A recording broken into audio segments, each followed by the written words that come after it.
NXT Halloween Havoc is tonight from the WWE Performance Center in Orlando, Florida. The Capitol Wrestling Center will be hosting the first Halloween Havoc for 20 years on the USA Network. But ahead of tonight's Halloween Havoc event, WWE Performance Center is experiencing its fourth outbreak in the past 5 months. Now, WWE NXT Halloween Havocs are reportedly in flux and up in the air following another outbreak at the Performance Center. Now, this is according to the Wrestling Observer's Dave Meltzer, who has reported that there is another outbreak at the WWE Performance Center. By all accounts, the outbreak happened on Friday, and people who were at the facility, whether they tested positive or negative, have been asked to quarantine for 2 weeks due to contact tracing.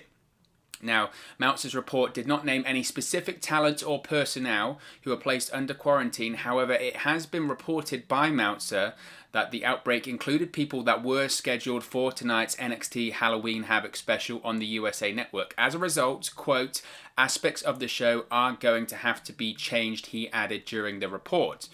The report also noted, though, that none of the regular fixtures on NXT television have tested positive. Now, who he means by regular fixtures on NXT television, we don't know. But I'm assuming that means the likes of the NXT champion Finn Balor, if he's going to be there tonight, major champions, major names, Io Shirai, etc. That's what I would assume that he means. But ultimately, we're only going to find out tonight on NXT television, so we'll have to wait and see. Now, as I mentioned, this would be the fourth outbreak in just 5 months for the company in the WWE Performance Center. There have also been reports that people asked to quarantine included those scheduled for tonight's show. So, again, this is very much a state of flux when it comes to NXT Halloween Havoc tonight. It is going to be interesting. One source did mention, and I found this quite interesting as well, one source did state that no one scheduled to appear for tonight has tested positive. However, due to contact tracing, they might have to quarantine for 2 weeks and therefore not appear on the show. It's very murky. This whole situation is very murky. Whenever you have these outbreaks at the Performance Center over the last few months, as I mentioned, the fourth in about 5 months, there's always a lack of information. WWE have yet to comment on this, but multiple reports are stating that this is the case. I think an interesting factor of this as well is that this report and this outbreak comes in the recent news that WWE is being investigated as a hotbed of transmission in Orange County in Florida. Now, as of writing tonight, and as of recording rather, WWE is still planning on having around 100 fans at the taping this evening, which to me just blows my mind. I love professional wrestling. If you're watching this channel, you probably love professional wrestling. You probably love WWE. You might love NXT, whatever. If I heard that there was an outbreak at the place that I might be going to watch wrestling during a pandemic anyway, which to me would be, 50-50 if I really want to do it anyway, probably less than 50-50 to be honest. Why on earth, after hearing this, would you go? I love wrestling. I don't want to go to there. I mean, I'm crazy. Why would you go there? Why would WWE even allow to have fans in the building if they can't even control the talents that are in there, let alone the fans?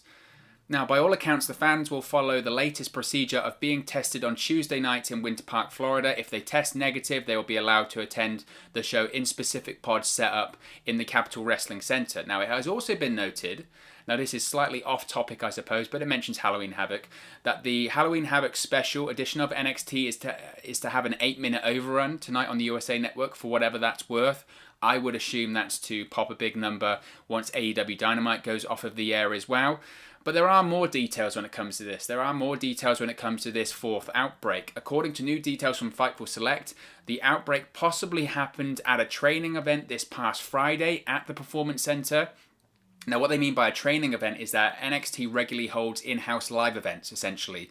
And this tracks how far the NXT talent are coming along with their training. What do they need to improve on? Obviously, at the moment, they can't run legitimate live events in terms of a live paying crowd, which Triple H and many other coaches have said is the best way to learn is in front of a paying audience. They can't do that at the moment, so they hold their own in-house versions at the Performance Center. And this is the kind of event on Friday that many of those in attendance have been asked to quarantine because that's where they suspect the outbreak came from. We don't know, but everyone involved in that house show or whatever, live event, whatever they're going to call it, has been asked to quarantine. And that could include people that were scheduled for tonight's NXT Halloween Havoc special on the USA Network. Now, those who did not attend this live event on Friday were, quote, in the dark about rumours of an outbreak, and many were asked to come in to make some noise for Halloween Havoc. Again, the details and the information here is very, very murky, and even the people, the talent there at the Performance Center don't really know, unless they've tested positive, I guess,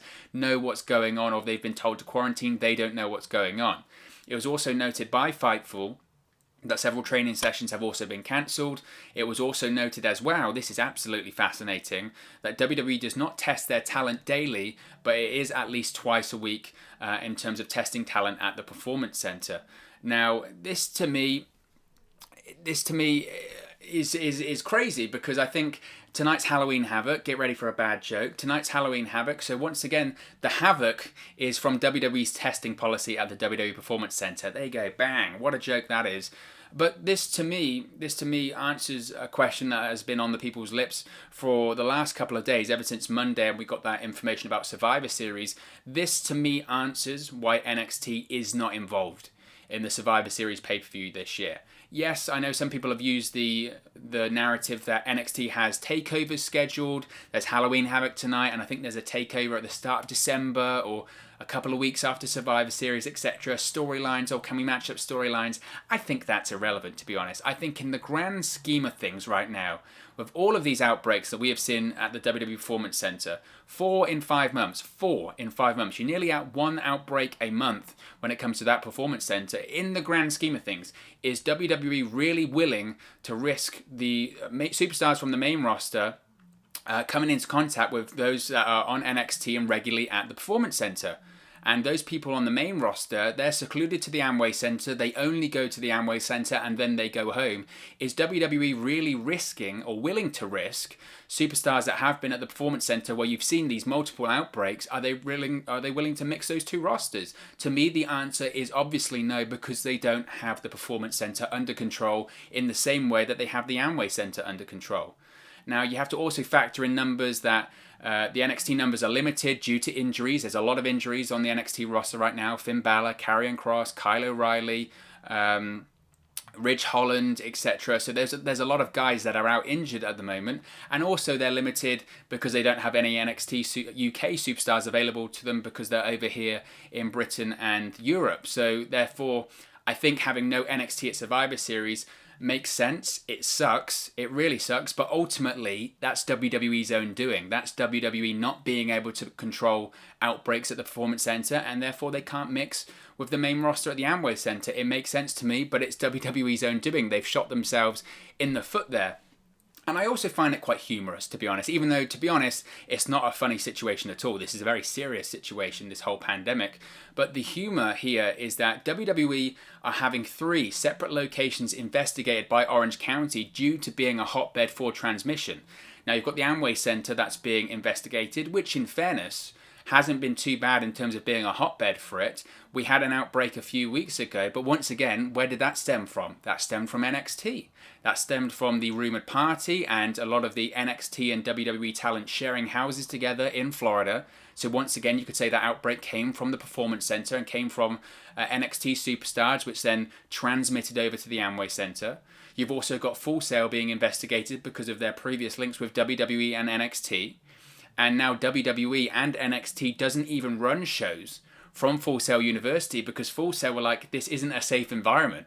We have students here, we have the wider university, we have a big population of people, and quite frankly, it isn't worth the risk of having all of these extra external people from the WWE coming in that obviously can't be trusted to take this situation seriously, or just don't, quite frankly, have it under control.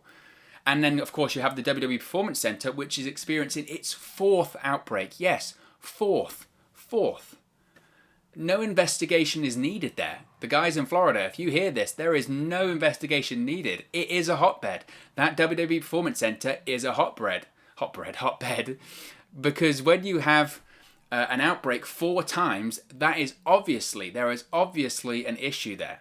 There is something obviously wrong with the policy, the procedure, or just the talent there, or the employees, not independent contractors, maybe some actual employees, that aren't taking this seriously. Now, also, this is, again, fascinating because there was a report last week, or it might even be the week prior to that, that stated that talents at the Performance Center, certain talents were making official complaints about the anti-maskers there and people who don't believe there's a pandemic or don't believe in mask wearing or anything like that. And then, wouldn't you know it, a week later we have another outbreak at the Performance Center. It doesn't take a genius to see a correlation there. There is absolutely a correlation there with people that either don't believe in this pandemic or people that refuse to wear masks or whatever. That is the issue at that Performance Center. And there is an obvious issue when it comes to the policy or the enforcement of the policy when it comes to either mask wearing or regular testing. As I mentioned, they've been tested twice a week. Why are they not being tested every time they go into the Performance Center? I would assume that's a monetary reason there. But because of that, you're having these regular outbreaks, and you're going to continue to have these regular outbreaks. It's madness. It's absolute madness. So as far as Halloween Havoc tonight, I think things will be changed again, which is unfortunate. Now, Dave Meltzer mentioned that the regular NXT stalwarts aren't affected, but we are going to see some changes tonight. We'll have to wait and see what those changes are. But the fact that we're having changes is unfortunate. I still expect, though, in terms of the ratings, and I know some people roll their eyes when it comes to the NXT and AEW ratings war, the Wednesday night wars, whatever you want to call it. I know people roll their eyes. It's not important, blah, blah, blah. It is important. It always is going to be important. I expect NXT to win total viewership tonight. I really do. They have a TV special. They're using a franchise name in Halloween Havoc. This is the first time in 20 years that we're going to see a Halloween Havoc event. There's a lot of buzz. It's a big event with a big deal. AEW also, the competition is taped tonight. The results have leaked online too, so there are spoilers out there. So quite frankly, I would be stunned if NXT doesn't win total viewership. I think NXT will win total viewership tonight. Halloween Havoc going up against a regular episode of Dynamite, which is taped, and the results are out there. NXT has to win. You would think those in WWE and NXT would be very, very disappointed if they didn't win at least total viewership tonight. So I think I'd be stunned if NXT doesn't win total viewership. The demo, though, which is arguably more important, especially to advertisers, especially to television networks, cable networks, I can see NXT losing that one still. I can still see AEW winning that demo because they win every week. Was it last week? AEW beat Raw in the demo. And that does fluctuate when it comes to AEW and Raw and SmackDown, but I can see AEW winning that one because they regularly beat NXT in the demo. It's all the time. It's even in the rare occasions that NXT does win total viewership, AEW always wins the demo. So I don't expect any difference tonight, even though we have a live television special with a franchise that hasn't been used in 20 years and AEW having a tape show and the results are online. I still think Dynamite's going to win that demo because they always do. They always do. But we'll have to wait and see on that one. Hopefully it'll be a bit closer this week because competition is always a good thing, even though at this point it's actually not. I suppose I'm already contradicting myself there. But competition isn't actually a good thing in this case, I suppose, because when NXT was on Tuesdays and AEW was on Wednesdays, it did a lot better. Both shows did a lot better. Either way, I'm going off on a tangent there. Back to this fourth outbreak. WWE needs to get that WWE Performance Center under control. It's without a shadow of a doubt that there is something wrong there. There is something wrong there when it comes to mask enforcement or policy or testing. Something needs to be changed there because you can't have an outbreak nearly every month. I know there are parts of this pandemic that are inevitable and things that are out of your control, but you need to at least try and control the circumstances to the best of your ability. And I question if WWE truly are at that Performance Center because the results there and the statistics there would suggest that they're not. So eventually it's going to bite them. And to be honest, it probably already has. If they're having to change weekly television episodes, if they're having to change TV specials tonight, then it's already coming back to bite them. And it's bit them a couple of times on the main roster too, with those outbreaks that happened that changed the landscape when it came to Payback and that little outbreak there in the summer. So they need to get it under control, and otherwise it's going to continue to bite them. So we'll have to wait and see what the changes are for NXT Halloween Havoc tonight. But you can watch them with us because we are doing an NXT Halloween Havoc watch along tonight here on the channel. So be sure to subscribe, click that notification bell, and then you'll be notified when we go live tonight for the NXT Halloween Havoc watch along. If you've enjoyed this video, please do smash a like on the like button. Really does help us out here on the channel, go up the rankings and get into people's recommendation feeds if they haven't seen our videos previously. Be sure to leave a comment. What are your thoughts on the 4th outbreak in 5 months in the WWE Performance Center? Let me know your thoughts in the comment section below. I'll be sure to respond and reply to all of your comments. Really enjoy interacting with you guys and chatting about pro wrestling here on the channel. All opinions are welcome, so good, bad, or indifferent, let me know your thoughts. And most importantly, like I said, if you haven't already, please do subscribe to Wrestle News 365. You can do that by clicking the bottom right-hand corner of the screen right now, or if you wait a few seconds, there'll be a subscribe button at the end of this video, along with another video for you to watch. Thank you very much for watching, listening, streaming, or however you come across this video today, and I'll speak for you again very, very soon. Hey guys, thank you for watching, listening, streaming, or however you come across this video today. Be sure to click on the video on the right there to watch our next video, or click the bottom there to subscribe, or the bottom right hand corner. Thank you very much, and I'll speak to you again very soon.